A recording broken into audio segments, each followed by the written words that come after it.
Buenas tardes a todos. Otra vez aquí. Imagino que se habrá hecho corto este tiempo del mediodía para comer. También para nosotros, para acabar de ultimar pues, cosas logísticas de esta última charla de la tarde. Ya tenemos aquí a Bruce Jamieson con nosotros, que para él son las 7 de la mañana, creo, y se ha levantado bien pronto para ofrecernos su charla. Va llegando gente y espero que os vayáis sumando todos los que estabais por la mañana. Mientras tanto, voy presentando a Bruce. Bueno, para los que trabajamos en avalanches de forma profesional, es un referente increíble para nosotros. Bruce trabaja con aludes desde hace más de 35 años, imparte formación desde el año 85, es ingeniero de profesión en la Columbia Británica, es miembro profesional de la CIA, de la Canadian Avalanche Association, es doctor en mecánica de aludes, se doctoró en el año 95. Y su currículum pues indica una carrera de mucho éxito en muchos campos, como es el de la consultoría, la predicción, la educación y creo que sobre todo la investigación, ya que fue el miembro, el director del grupo de investigación en nieve y aludes de la Universidad de Calgary para muchos años. Para saber más sobre Bruce, el número de este año que estamos acabando de preparar de la revista Neu y Allaus, pues él es justamente el protagonista de esta entrevista y donde salen muchas cosas interesantes, una entrevista que hicimos vía Skype en marzo en pleno confinamiento. La charla de Bruce, ya sabéis, consistirá sobre un nuevo método visual para determinar el tamaño de aludes. Y para todos los que nos movemos en terreno de aludes, ya sea de una forma profesional como recreativa, el tamaño importa. Quisiera indicar un par de números que han salido en la charla de Pera y Gloria, que antes no hemos tenido tiempo de comentar, y es que la luz de Arreu, el de 1805, Pera ha dicho que tuvo un volumen estimado de 600.000 metros cúbicos, y ha dicho, ya, pero este número es, si os fijáis en la luz de las fonts d'Arinsal que ha presentado Gloria, pues se queda bastante menos. Pues el volumen estimado de la llau de las fonts d'Arinsal es de 1,5 millones, entre 1,5 millones, 1,8 millones metros cúbicos. Por lo tanto, algo más del doble respecto a la luz de Arreu. Acordaros bien de esos volúmenes cuando estemos mirando la presentación, el vídeo del método visual, para ya tener una indicación si corresponde con el tamaño de alud, el potencial destructivo que tanto Pera como Gloria han hecho referencia en sus presentaciones. Con nosotros también tenemos a Valentí Giró, que es miembro de la actual Junta del ACNA como secretario y también es profesor de ACNA y socio, por supuesto, que nos va a apoyar en la traducción, en la introducción de Bruce antes de su vídeo y luego también en la parte práctica de este pequeño seminario con Bruce. Espero que quede bastante tiempo para poder poner en práctica ese método visual con algunas de las fotos que muchos de vosotros nos habéis hecho llegar, tanto ayer como hoy. Y así esperamos que sea una charla muy interactiva con Bruce. Ya no me quiero alargar más, entonces que ya doy la palabra a Bruce con el apoyo de Valentí. Muchas gracias por retomar esa sesión de hoy, esa jornada de ACNA, y espero que lo disfrutéis. Adelante, Bruce. Go on. Thank you very much to be here with us.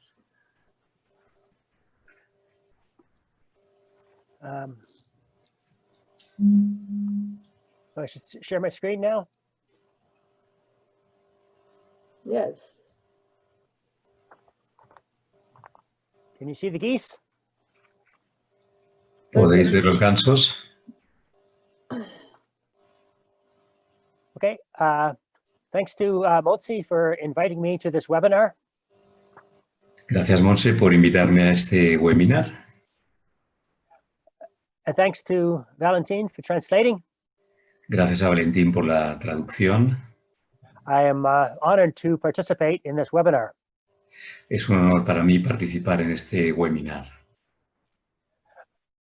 During the COVID pandemic, it is common to use objects like a bicycle to help people visualize 2-meter spacing. Durante la pandemia del COVID es común usar objetos como una bicicleta para ayudar a las personas a visualizar espacios de 2 metros de intercalado. In Canada, we also use 3 geese or 1 moose. En Canadá usamos también 3 gansos o un alce. Last spring, Motsi, I, and 2 other colleagues made a video on rating avalanche size. La pasada primavera, Monse y yo y 2 colegas más hicimos un vídeo para el rating del tamaño de las avalanchas. By rating objects like a house filled with avalanche deposit and bus lengths. A través de visualización de objetos como una casa llena de depósito de avalancha y longitudes de buses. We hope that visualizing objects will help people rate avalanche size more consistently. Esperamos que visualizar objetos ayudará a la gente a establecer, clasificar el tamaño de las avalanchas de forma más consistente.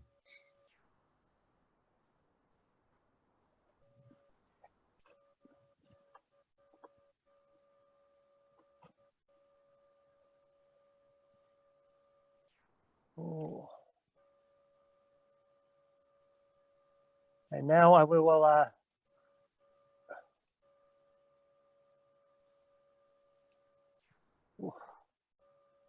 where's my video?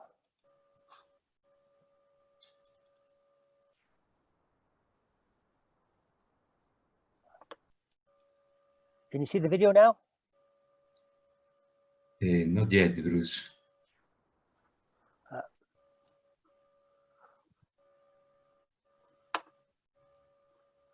Okay.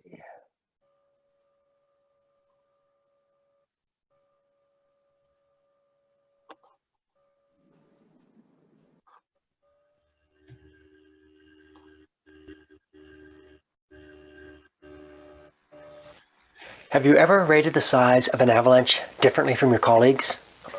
And now, okay? That's okay. Even when you and they had a good look at the avalanche path and deposit?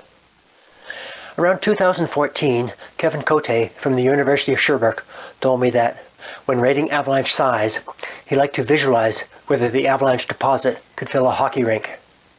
That was an aha moment for me and the trigger for this video.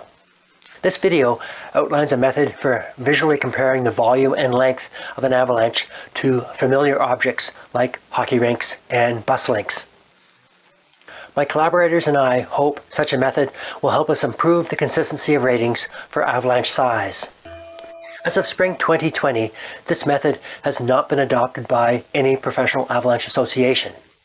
However, my collaborators and I think that it is worth trying and discussing, so hopefully you and your colleagues can improve upon it. First, I'll summarize the size classification described by McClung and Scherer in 1980. That classification is now used in at least 4 countries. Internationally, it is known as the D scale because it focuses on the destructive potential. Second, we'll use a more visual method for rating the size of avalanche on the D scale. Third, we'll look at guidelines for estimating and interpreting the characteristics used to rate avalanche size, including when 2 of the characteristics suggest a different size. Last, we'll use the method to rate a few avalanches based on photos of the path and the deposit. At the end of this video, there's a link to an interactive video in which you can try out the method and guidelines on a dozen or so avalanches. Here is the scale, almost as proposed by McClung and Scher in 1980. Subtitles. Pardon? Activate the subtitles. Sorry, I didn't hear that. Could you please activate the subtitles of the video? The subtitles in Spanish. Sorry. Maybe we can restart again, because it is the novelty of this video as well. Oh, yes. No, I'm sorry. No, it's okay.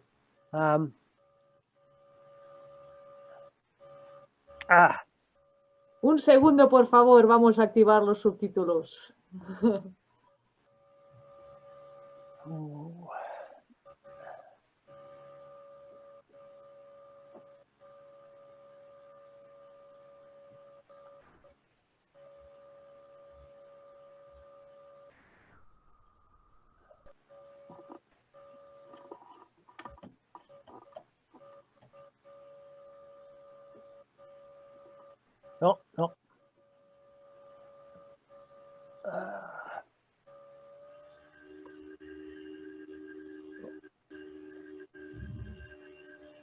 What am I doing?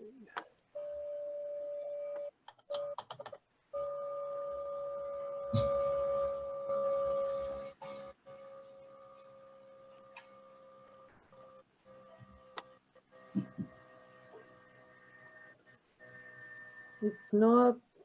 No, I know it's. Monse, do you have the video? Yeah, I am going to the video. Yep, thank you. So I will hand over the screen back there. You are not sharing, Bruce. It's fine. Okay. Thank you, Bruce. Yeah, sometimes this is the direct. Okay. Now I share my. With sound? Hopefully. Here. The two ticks. The two ticks. Thank you, Manuel. Differently from your colleagues, even when you and they had a good look at the avalanche path and deposit. Around 2014, Kevin Cote from the University of Sherbrooke told me that when rating avalanche size, he liked to visualize whether the avalanche deposit could fill a hockey rink. That was an aha moment for me and the trigger for this video. This video outlines a method for visually comparing the volume and length of an avalanche to familiar objects like hockey rinks and bus links. My collaborators and I hope such a method will help us improve the consistency of ratings for avalanche size. As of spring 2020, this method has not been adopted by any professional avalanche association. However, my collaborators and I think that it is worth trying and discussing, so hopefully you and your colleagues can improve upon it. First, I'll summarize the size classification described by McClung and Scher in 1980.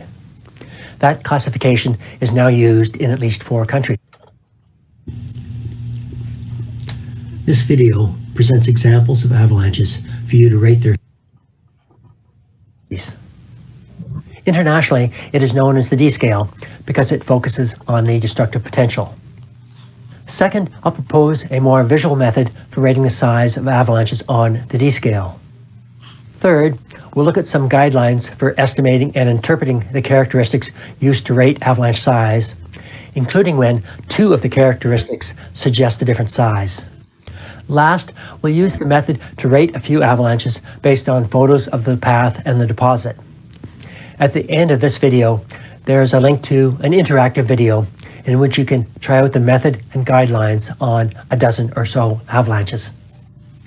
Here is the scale, almost as proposed by McClung and Scher in 1980.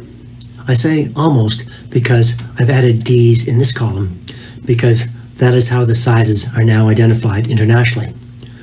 Also, I've shortened the wording in this column for the description of destructive potential. You don't need the column for impact pressure, since McClung noted that the impact pressure was used after the size had been rated. Now, the mass of the deposit is hard to visualize. You have to estimate the volume of the deposit and the density of the deposit.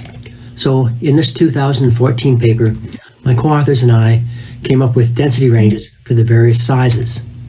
Using the density column and the mass column, we calculated a typical deposit volume for each size of avalanche. Some operations, at least in Canada, started using this volume scale to help them rate the avalanche size.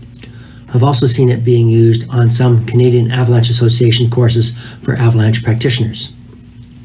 Now that we have the column for deposit volume, we no longer need the columns for mass and density. Now let's get back to Kevin Cote's idea about visualizing deposit volume with hockey rinks filled to a certain depth. The volumes in this column are similar to the volume in cubic meters and, I think, easier to visualize. We have tried to use familiar areas like the area of a ground floor of a house or a hockey rink. If you're more familiar with tennis courts than hockey rinks, note that 2 tennis courts, including the running area around the playing surface, have about the same area as a hockey rink. We've also tried to use a typical deposit depth over these areas. For example, a lot of D1 deposits are less than 1 meter deep. A lot of D2 deposits are about 2 meters deep. A lot of D3 deposits are 2 to 3 meters deep, etc. Now we can hide this column. But can we make the avalanche lengths easier to visualize? We came up with these lengths for D1 and D2. A typical bus length is about 12 meters long, which is close enough to 10 meters. A typical football or soccer field is about 100 meters long. For the typical length of D3 to D5 avalanches, it was hard to improve upon the lengths in kilometers, so we didn't change these. Now we don't need this column anymore. That leaves us with this table with these 3 characteristics that can be used to rate avalanche size on the D scale. The description of destructive potential is the most subjective, but is nevertheless valuable when used by people with experience with avalanches of various sizes in motion. Keep in mind that the D scale is not just for avalanche practitioners.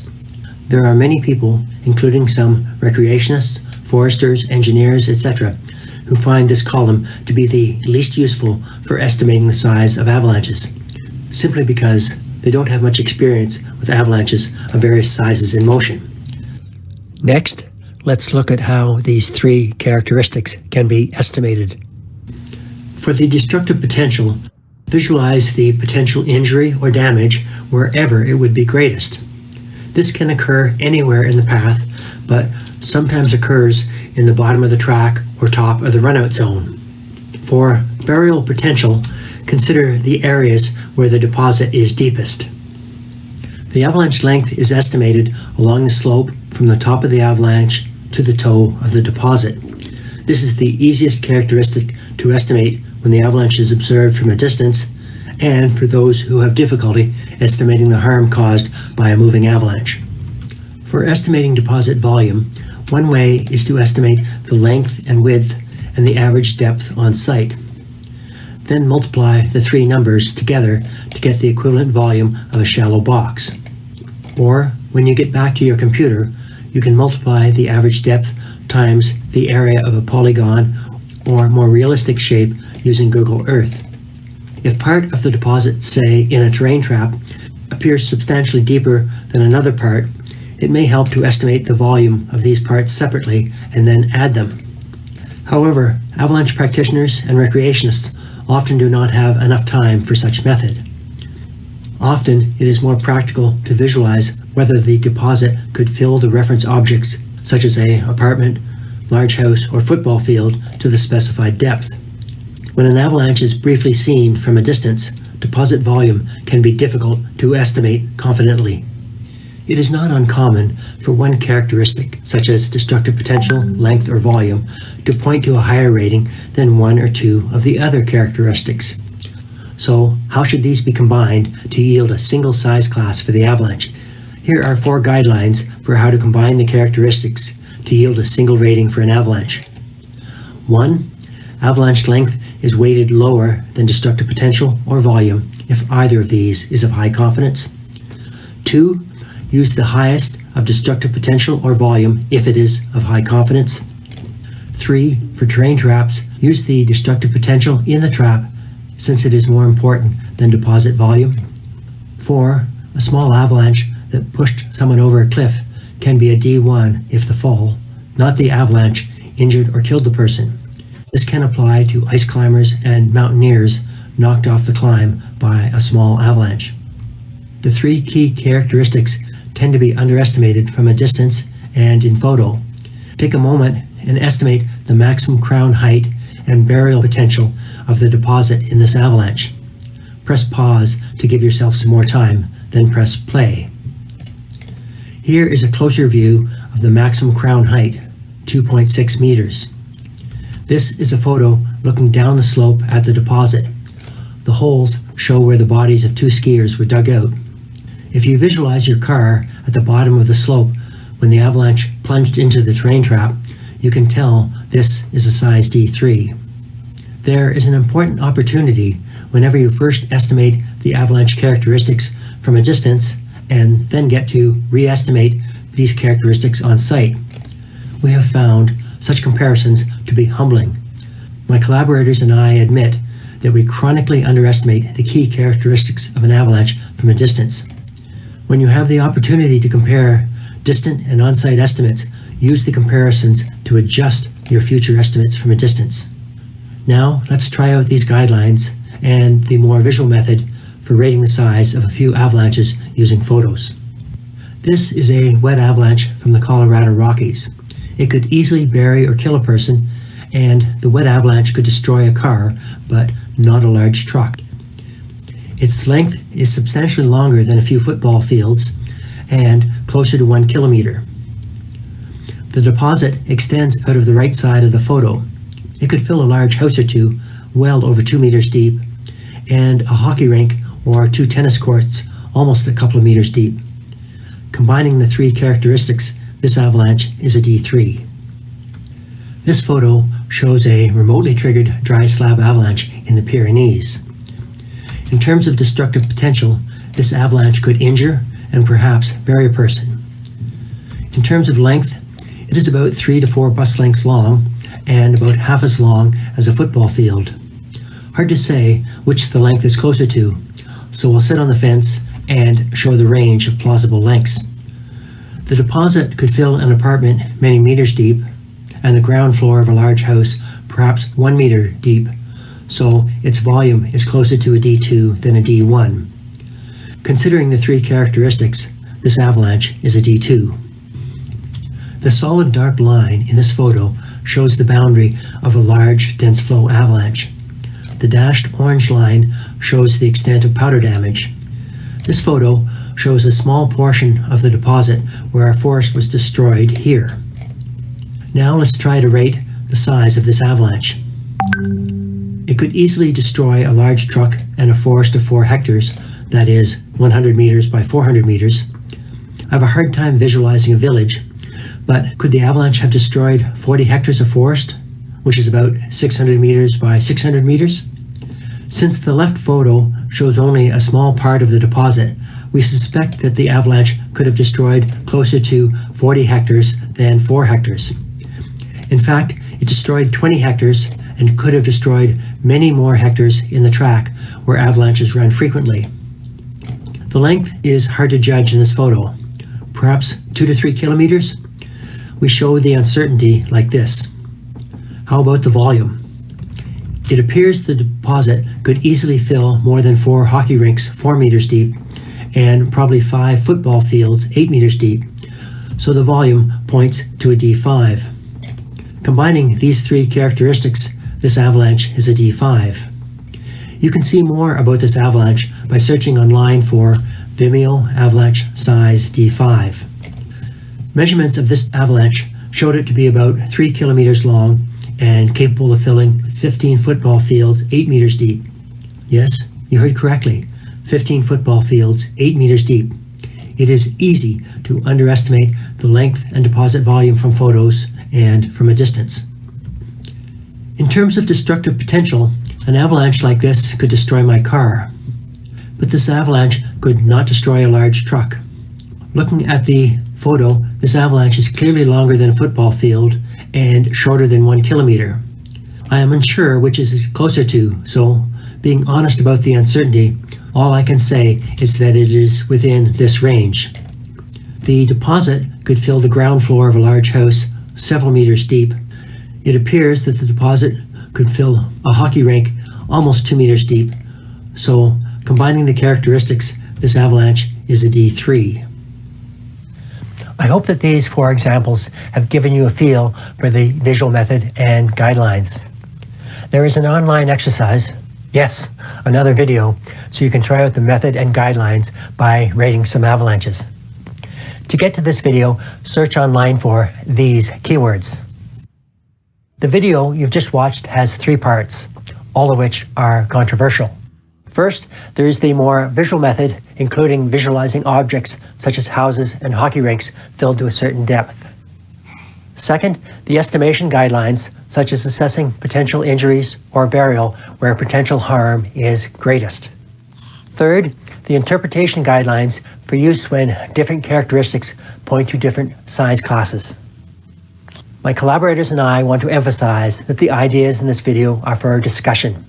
We encourage you to improve upon the ideas in this video. We have given you a target to swing at. We look forward to your comments.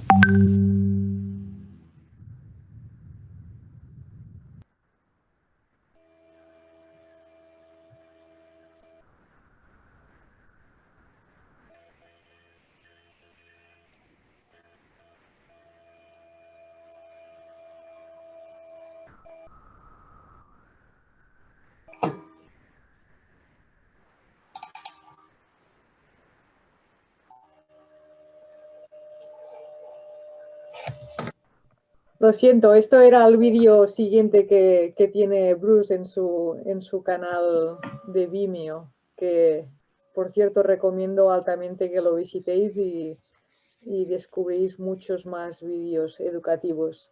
Bruce, the video was excellent. I think people like a lot. Would you like to add some more comments on it? Yes, I welcome discussion. Recibo la discusión con ganas. Por ahora no hay preguntas concretas hacia Bruce por el método. Entonces, si no veo que llegan preguntas, podemos pasar a algunas fotos que nos habéis hecho llegar. ¿Traduces, Valentía, a Bruce, por favor? Sí. Espera, aquí tenemos quizás hacemos una pregunta y luego algunos ejercicios. Ahí viene Arnau. There is one question. Bruce, from Arnau. Here, Arnau. Endavant, Arnau. ¿Pregunta en inglés o en castellano? Tú pregunta en castellano, yo le traduciré en inglés a Bruce y luego Valentí puede traducir la respuesta. Lo hacemos así. Endavant, Arnau, vale. Pregunta en castellano para que la gente pueda entender también tu pregunta. Bueno, es más que nada una reflexión. El método me parece muy válido, sobre todo en términos de comunicación y de formación, pero bueno, también va un poco para ti, Montse, porque creo que estabas en el equipo que desarrollasteis esto. Por ejemplo, se me ocurre que el hockey es muy habitual ahí donde se encuentra Bruce, pero aquí a lo mejor es menos habitual y es una medida que mucha menos gente tiene en la cabeza. O, por ejemplo, cuando dice village, a lo mejor ahí los pueblos tienen una medida más estándar y aquí tenemos de todas las formas y medidas. No sé si si se ha planteado que a nivel de diferentes territorios haya distintos objetos de comparación. Bruce, Arnau is posing a very clever question that we already discussed together, that perhaps hockey rinks are not familiar in Europe, or maybe the size of a village it can be different in Canada than in the Pyrenees, for example. And he asked if the method can be adapted with different, or has been adapted to using different familiar objects depending on the territory. Yes, I think we're at the discussion stage, and it would be good for different areas to try different objects. Sí, estamos discutiendo precisamente este tema y pienso que sería interesante utilizar diferentes objetos para distintas áreas. Good. Okay, great. Y tenemos una pregunta de Zoe que le voy a permitir hablar. Adelante, Zoe. Hola, soc el Carles, que estic aquí amb la Zoe, un amic. Perdón, hemos intentado con Zoe, a medida que se iba viendo el vídeo, pues intentar adivinar que, pues, las medidas de las avalanchas según los criterios propuestos por Bruce. Y hemos visto que hemos fallado la mayoría de ellos. Entonces, me pregunto hasta qué punto tiene sentido crear una forma de medición que no es muy, digamos, científica o técnica para un lenguaje que en realidad están usando gente que es experta. Entonces, o sea, la pregunta al final es si esto se ha aplicado en algún sitio donde estén usando esta forma de visualización de forma habitual y si les ha funcionado con éxito. Bruce, Zoe and Carlos, who are together in the same room, are asking if this method has already been applied in some places, because they were trying to already classify some avalanches during they were watching the video, and they were wrong in many of the criteria, and in which sense, if it makes sense, a method like that it's based on relative non-technical parameters, if it makes sense, this method, and I guess they want to know if the method is already refined and it's been used in different territories. So the first part of the question is it being used in other areas? La primera Yes. parte de la pregunta es si se ha utilizado en otras áreas. No, es si hay expertos en avalanchas utilizando esta forma de visualizarlas. So if it's already been used by practitioners, the method. I would say starting this winter, there are some practitioners who will be trying it, but only for discussion as a trial. Diría que comenzando esta temporada, este invierno, algunos profesionales empezarán a utilizarlo, pero como prueba para discusión. De acuerdo. Gracias. Y hacemos la última pregunta antes de hacer algunos casos prácticos. Pero oye, que es panelista, quiere hacer una pregunta y te tienes que desilenciar tú mismo, creo, Pera. Sí, ¿se me oye? Sí, andaban. Vale. Sí, la pregunta era, siempre he encontrado confuso el hecho de que digamos, la referencia sea la destrucción o el enterramiento, digamos. O sea, habla de que una avalancha puede enterrar o destruir un coche, o puede enterrar o destruir un vagón de tren. Pero no es lo mismo que lo destruya que no que quede enterrado. Necesitas mucha más energía para destruir un coche o un vagón de tren que para enterrarlo. ¿Esto no sería más gráfico simplemente decir que puede enterrar?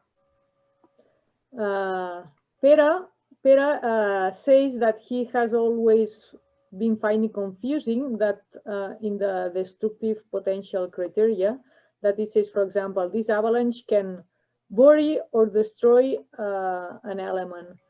And the confusion is that to destroy needs much more energy than to bury.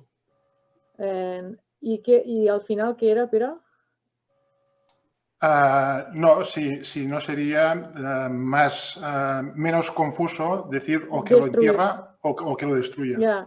So if it wouldn't be more clear to say or either destroy or either buries, but not both things in the same criteria.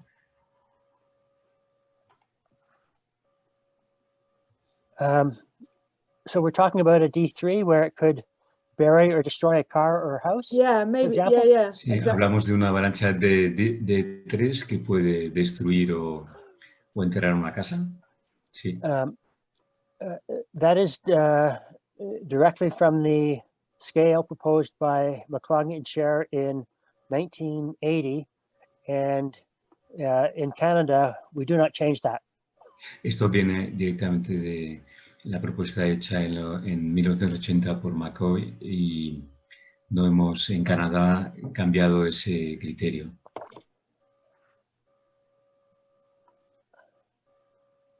Bien. Pues pasamos, si no hay contra respuesta de Pere, pasamos a algunos ejemplos y a ver si todavía al final podemos hacer alguna pregunta extra. ¿Puedo hacer contrarrespuesta? Ah, Es que pensaba que no había tiempo. Brevemente. Y no, la pregunta siguiente es, ¿no sería interesante diferenciarlo? ¿O cree que sería conveniente diferenciarlo en el futuro? Do you think it would be interesting to really differentiate, to distinguish either it destroys or either it buries a certain object?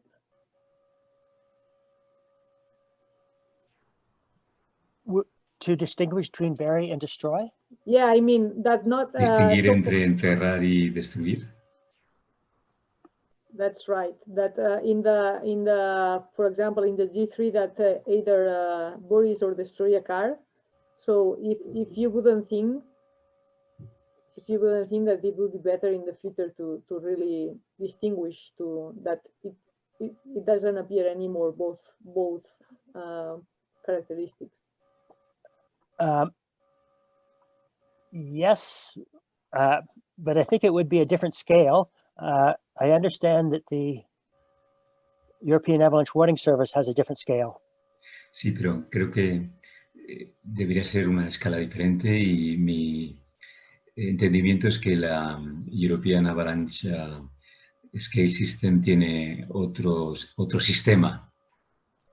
And does that other system use only the destruction or does it combine the destructive potential with the burial potential?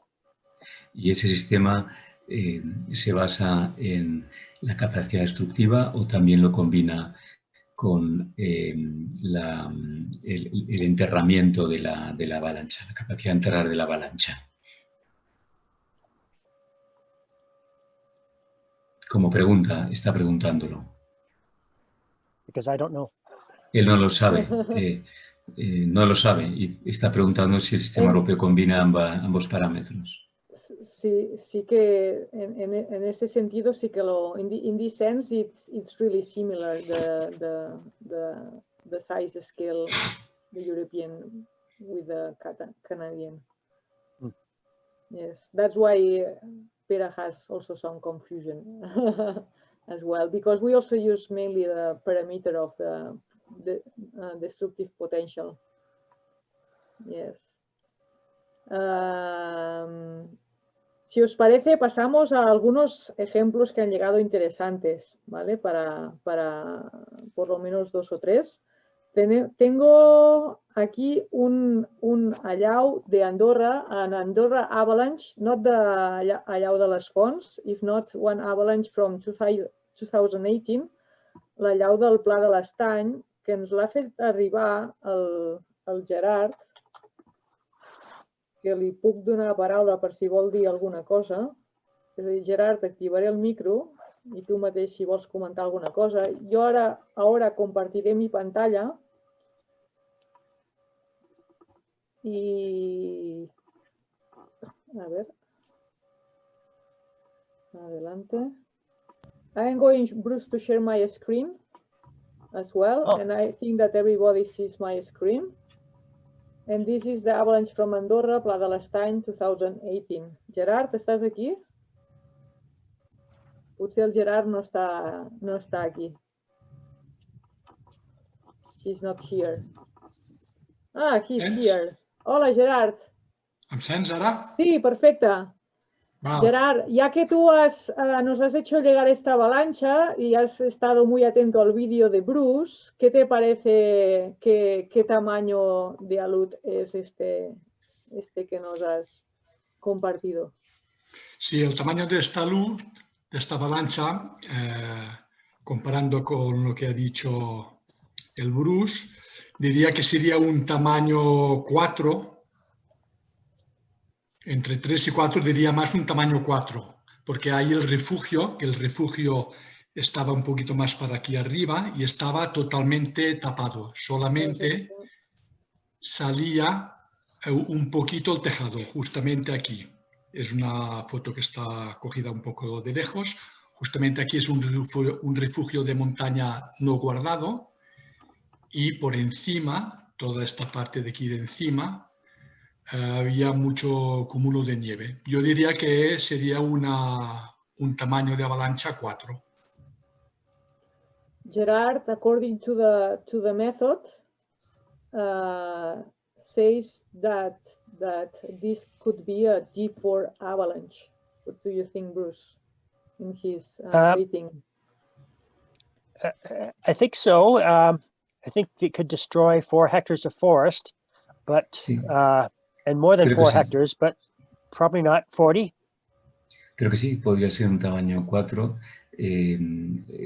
Posiblemente podría destruir 4 hectáreas de bosque, pero seguramente no 40. And I don't know the length, but the deposit volume is more than 8 tennis courts, 4 meters deep, but probably not 5 football fields, 8 meters deep.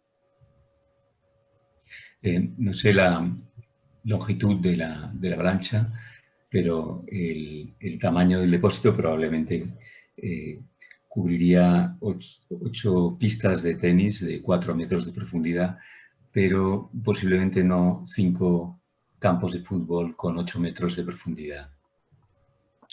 So it appears to be bigger than a big D4, but probably not a D5. Many people in Canada like to use half sizes. Podría ser, en mi opinión, una clasificación de gran D4, pero no un D5. A menudo la gente en Canadá utiliza clasificaciones intermedias entre D4 y D5. So I would say it is a D4, and if someone uses half sizes, then a D4.5. Yo diría que es un D4 entre un tamaño intermedio entre D4 y D5. En todo caso, cuando hablaba de la longitud, la longitud más o menos era de 1050 metros y el desnivel que bajó la avalancha fue aproximadamente de 400 metros de desnivel. Pots traduir, Valentí? Yes. Bruce, the data from this avalanche was, in fact, when was measured, the length was 1,050 meters and the vertical drop was 400 meters. Sorry, what was 400 meters? The vertical distance, the vertical drop of this. Oh, yes, okay. How you call that? The Yes, the vertical drop. vertical drop. Yeah. So that additional piece of information also suggests a D4. Esta pieza adicional de información que has facilitado también me sugiere que era un D4. Ok, de acuerdo. Gracias. Ok, understood, thank you. Bien. ¿Veis mi pantalla, no? ¿Todavía? Sí. Aquí tenemos otra foto de Tromsø que ahora estaba intentando recordar quién nos la había enviado y no encuentro el mail, así que no puedo invitar a la persona que la ha enviado. Si está atenta, que diga algo en el chat y le podré dar una entrada. Bruce, this is a picture from Tromsø. Somebody sent us, I think yesterday. What do you think? Víctor García is here. Víctor, mientras te doy paso, ya estás ahí, tienes que activar tu audio. Perfecto, ya estás ahí. Según el método visual. ¿Estás ahí, Víctor? Sí, se me oye. Sí, perfectamente. Según el método visual, ¿qué tamaño de luz le pondrías? Pues mira, esta foto, lo primero que me gustaría decir es que es una foto que está tomada desde bastante distancia, con lo cual puede dar una falsa, puede representar una falsa imagen de lo que es el tamaño. O sea, estábamos realmente lejos. Entonces, lo que es el depósito y lo que es el corte de la cicatriz realmente era muy grande. Yo calculo un poco por las pautas que nos ha dado Bruce, lo clasificaría entre un D3 y D4.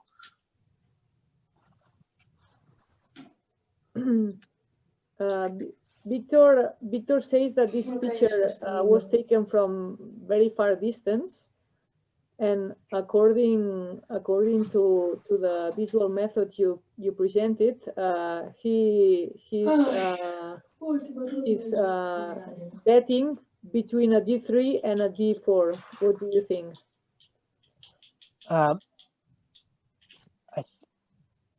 In terms of the destructive potential, it looks like it could destroy a large truck. En cuanto a potencial destructivo, pienso que puede destruir un camión grande.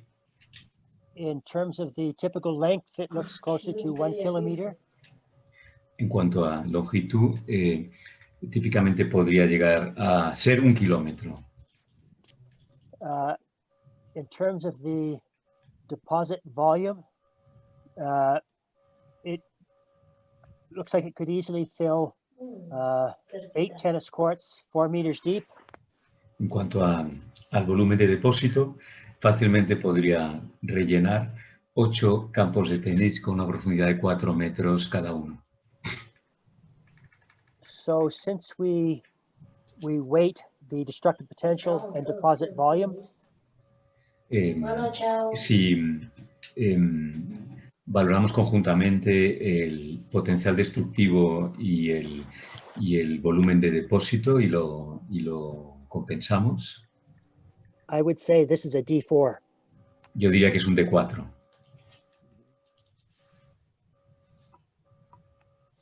Ok, perfecto. Bien. Buena práctica. Voy a hacer entrar otra foto de Javi Barro, que lo voy a permitir hablar. Si activas tu micro, Javi. Ayer nos hiciste llegar varias fotos. He seleccionado la presente foto. A ver si activas tu micrófono, Javi. Si estás por aquí. Javi, are you here? No está por aquí, Javi. So Bruce, the author of this picture is not activating his... he's here. Estoy aquí. Hola, Javi. Hola, Montse. Contenta de saludarte. Y lo mismo. Mira, Sí. de las 3-4 fotos que nos enviaste ayer, he seleccionado esta. ¿Cuál sería tu clasificación de acuerdo con el método visual? Pues un poco a nivel destructivo yo le pondría un de 1. Por otro lado, como longitud sí que sería más largo que un autobús. Y luego como volumen también le pondría un volumen de no más de 1 metro, porque aunque no lo parezca es poquita nieve, es nieve de superficie. Está la foto muy lejos, pero no es una gran avalancha. Al final yo creo que es un 1.5. Sí. Bruce, Javi, he's betting that this is a D1. It agrees the destructive potential criteria. This avalanche didn't took a lot of snow, only very superficial, and the deposit perhaps in length a little bit more than 1 bus length, but not deeper than 1 meter. So he's betting for a D1. What do you think? I have some difficulty with the scale. Is that a person in the bottom center? Yes. Tengo dificultades algunas con la escala. ¿Es una persona lo que se ve en el pie de la foto? Sí, correcto, es una persona. One person. Okay, so I think it could injure a person, but probably not bury or kill a person. And the bus length is closer to 2 or 3 buses, and less than 1 meter deep. So I would say a D1. Yo diría que es una avalancha que no mataría a una persona con una longitud correspondiente a 2 o 3 autobuses, con una profundidad menor de 1 metro, y la clasificaría como D1.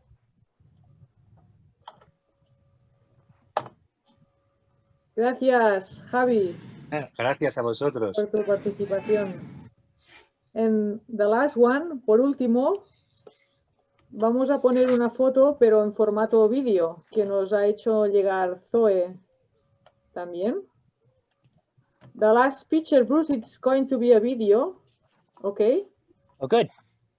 So everybody is attending this video. Todos atentos al vídeo.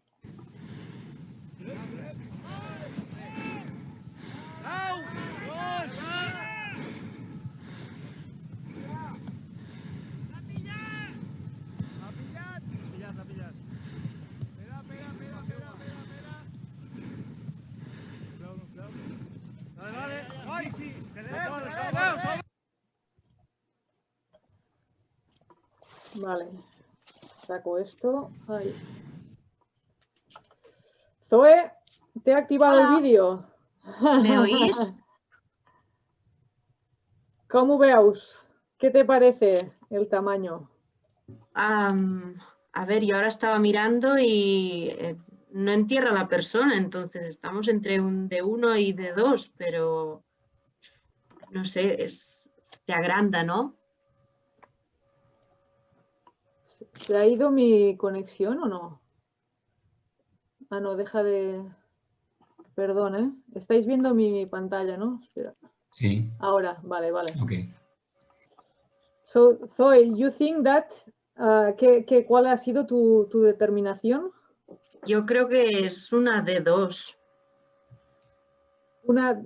Bruce, Zoe says that it's probably a D2.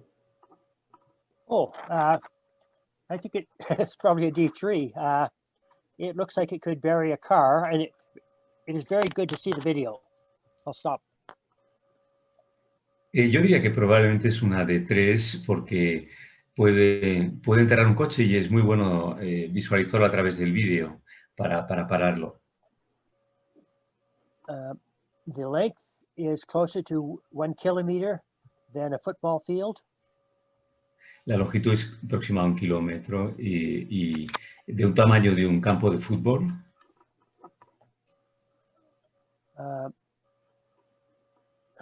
The deposit could certainly fill the ground floor of a large house 2 meters deep. El depósito podría fácilmente rellenar el sótano de una casa grande con 2 metros de profundidad. And almost two tennis courts 3 meters deep. Y casi 2 campos de tenis con 2-3 metros de profundidad. So I think it is more a D3 than a D2. Por tanto, diría que es más de 3 que de 2. But this is very interesting because we are trying to achieve consistency in the ratings. Es interesante porque estamos intentando conseguir consistencia en la clasificación, But we have not tested or evaluated the consistency at this stage. pero no hemos comprobado ni evaluado la consistencia aún en este momento. What do other people think? A D2 or a D3? ¿Qué es lo que pensáis que sería? ¿D2 o Podéis D3? votar rápidamente por el chat. Gloria ha puesto D3, lo veo en el chat. Estamos entre D2 y D3. Ah, Dice Sara volver a poner el vídeo. Let's play the video again. Qué guay. De tres. It's interesting case, eh? We found yes. out. Por eso,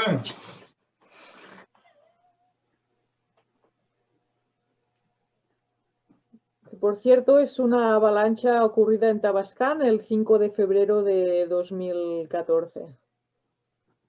It's from February 2014 in Tabascan side country.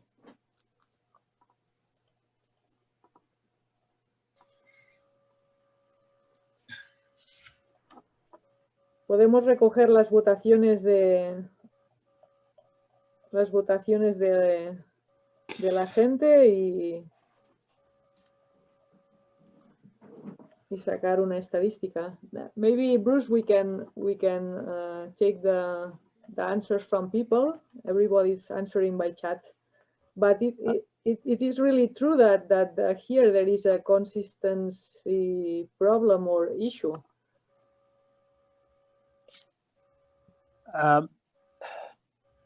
Well, most people think it is a D2. Yes, I think. La mayor parte de las personas piensan que es D2.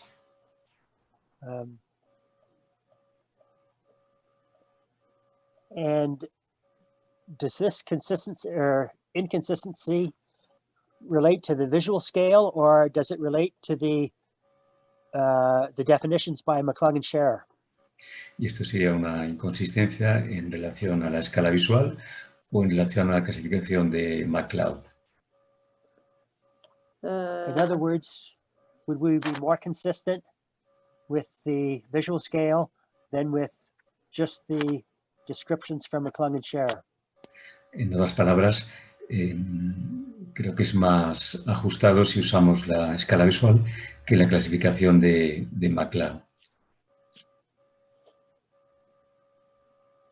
I don't know. I would like to know your thoughts.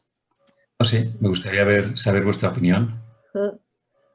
Here, Bruce, we have a comment by Carlos, very interesting.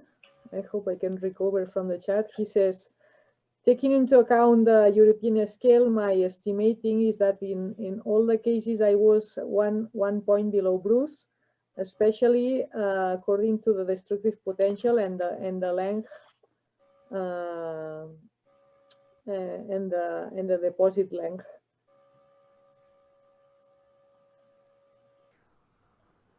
So I don't know. Maybe we are too brave in the Pyrenees that we are subestimating size or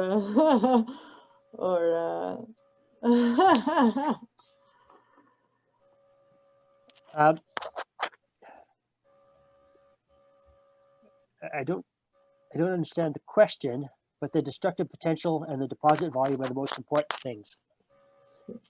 Could we repeat that, Bruce? Excuse me. Could you repeat? I don't understand the question.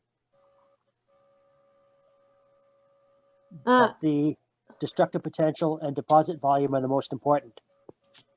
No, no comprendo la pregunta de que la capacidad destructiva es más relevante que el volumen acumulado.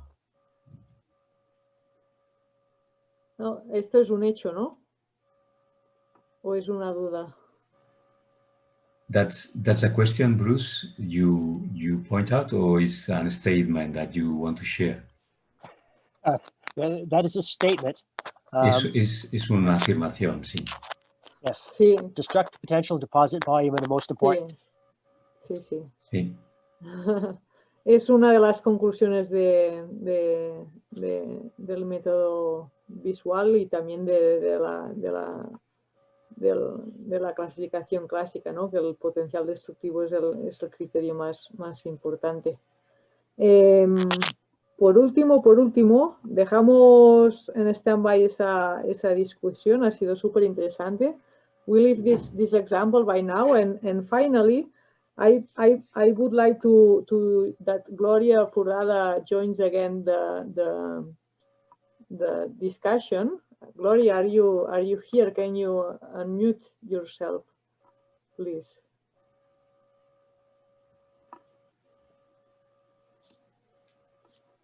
Gloria is coming, maybe.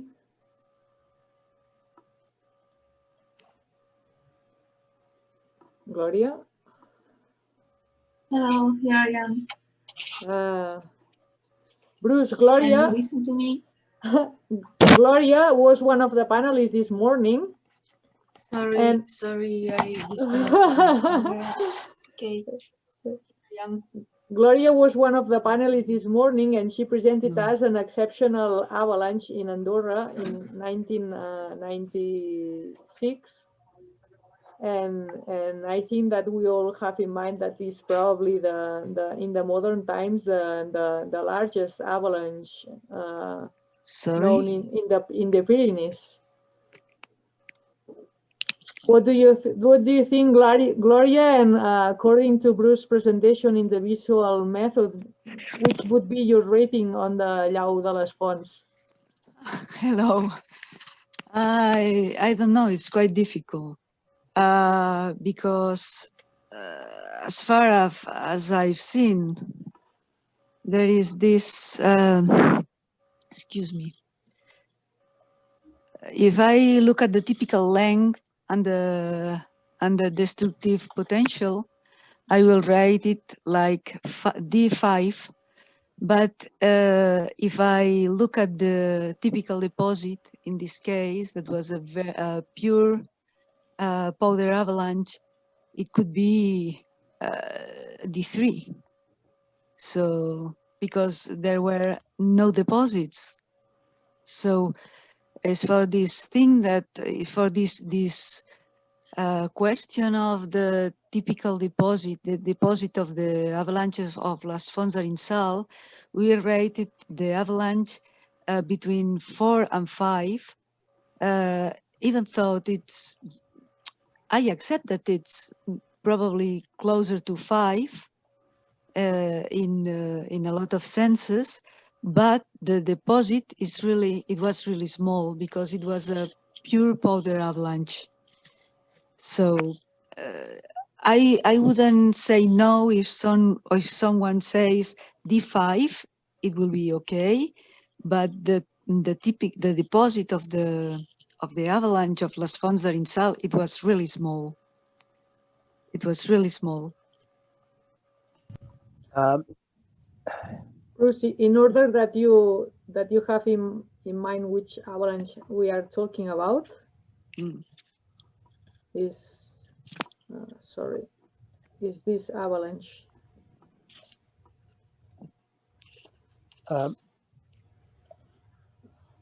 So I think the destructive potential is the most important. So I would call it a D5. Yes, I agree. Pienso que el potencial destructivo es lo más importante y yo lo clasificaría como D5.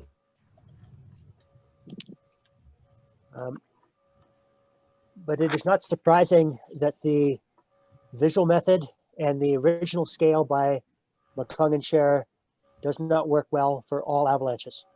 Pero no es una sorpresa que el método visual y la escala de McClung no funcionen de forma parecida en todos los casos de avalanchas. Bien, con ese caso creo que podemos ir acabando la contribución de Bruce. Bruce, with this case, I think we can finalize your contribution and all this exercise we have been doing. It has been really interesting. I am recovering some. Sorry, because I lost some of the... Ahora ya no estoy compartiendo, ¿no? Perdoneu que ja estic una mica... No, Sí, estás compartiendo. No compartes. No, ja no Pantalla comparto. no. Vale. Vale. És que he perdut les pantalletes que són essencials per mi. Vale. Perdonar, a toda la audiencia. Agradecería a los panelistas que si se pueden sumar otra vez en activar su audio y su cámara. I am asking Bruce to that all other panelists except Manuel Genswein that he's maybe away to enter again para un poco ir cerrando esta jornada de 4 charlas que hemos tenido hoy. Hemos empezado con la charla de ATS Maps por parte de Pep Remisa y Arnau Corberó, que nos han explicado pues toda la trayectoria de ATS Maps y es muy especialmente las novedades para esta temporada, además de los proyectos de futuro y un poco todas las ideas que tienen en mente y que hemos visto que tenemos entre todos muchos puntos para colaborar. La segunda sesión ha sido para Pera y Gloria, que nos han explicado 2 casos de estudio de grandes aludes desde 2 perspectivas diferentes, la reconstrucción histórica y el análisis moderno. En ambos casos también se han utilizado modelos de simulación para verificar los eventos. Y creo que han sido 2 ejemplos que para los que no los conocíais pues os habrán sorprendido y ha sido muy interesante y educativo para todos. La tercera presentación ha sido de Manuel Genswein, que un poco pues ligando con el proyecto de Mountain Safety, pues hemos especialmente dedicado su charla al Avalife, al algoritmo de atención de soporte vital, tanto a nivel básico como avanzado de pacientes, de personas implicadas en la avalancha. Y la última presentación, ahora después de comer, ha sido por parte de Bruce, and the 4th presentation, the last one of the day, has been by Bruce Jamieson.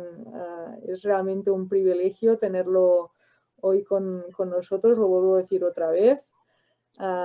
Bruce, really, thank you very much to wake you up so early, to have been so keen to prepare this talk for us. Thank you for the opportunity. I'm honored. Really, Gracias por la oportunidad y me siento honrado. Yeah, so it's been a very nice discussion. I am very sorry because in the while more questions appeared in the questions and answers box, and we would be like the whole afternoon discussing and chatting with you for sure.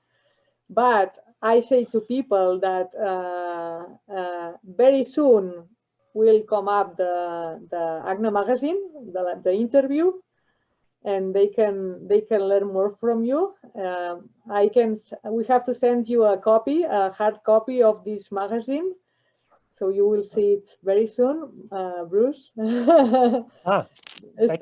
Estoy diciendo a Bruce que muy pronto verá la luz la nueva edición de la revista y que tendrá una copia para él, por supuesto, y que todos los socios vais a recibir, y también al proyecto de ir digitalizando más tarde o temprano pues los artículos, ¿no? Para que sean accesibles a todo el mundo.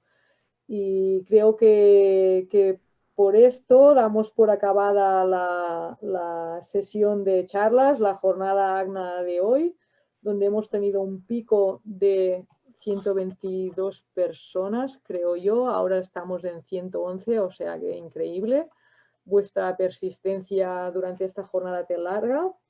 Comentaros, y por último, dos últimas cosas antes de cerrar esta sesión. Para los socios que vais a atender la asamblea, recordad que tenéis que cambiar el link. Vamos a dejar de grabar esta sesión para empezar otra nueva sesión que será la de la asamblea propiamente dicho.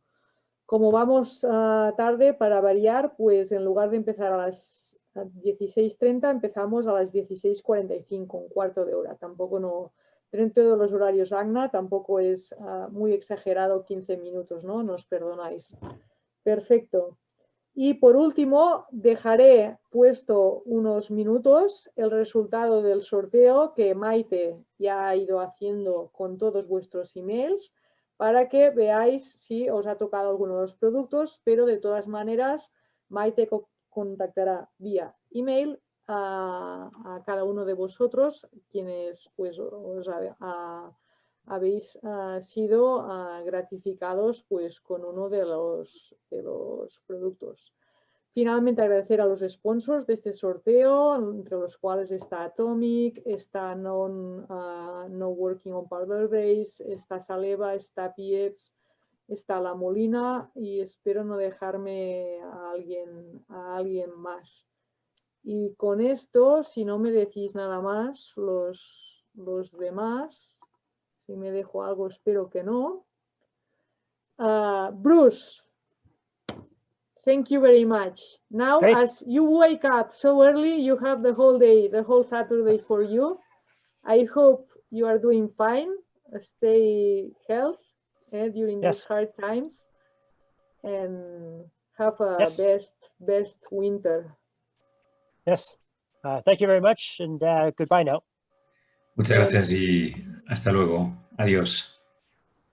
Gràcies a tots els panelistes. Ens veiem aviat. I jo crec que ja podem tancar la sessió, no? Què us sembla? Fins aviat. Gràcies, Pep. Gràcies, Rocío. Gràcies. Valen, Glòria, Pere... Manuel encara està en obert, però suposo que desapareixerà. Moltes gràcies a tots, de debò, per la vostra participació.